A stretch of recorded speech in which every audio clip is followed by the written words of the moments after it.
Can you explain that mission to us?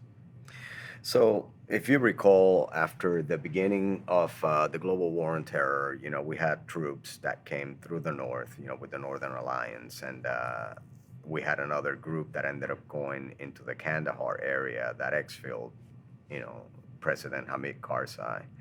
When he got reinstated into power, a group of tier one operators got the task, the mission to provide his personal security.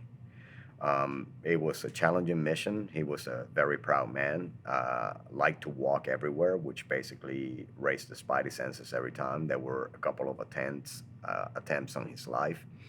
And every day was pins and needles, man, because you just didn't know what you were going to get.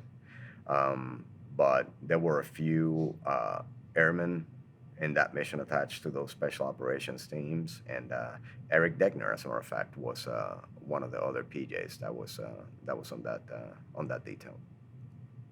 Gotcha. And you actually have two Bronze Stars. Can you talk about that, the second one, or the mission that led to the second Bronze Star? Yeah, a high value target ended up getting rocked on the way in. Small arms fire to the helo. Um, Ended up chasing down a couple of guys that were actually the ones targeting the aircraft, and we ended up taking them out. And by those actions, we ended up preventing them probably shooting an RPG into one of the Chinooks coming in.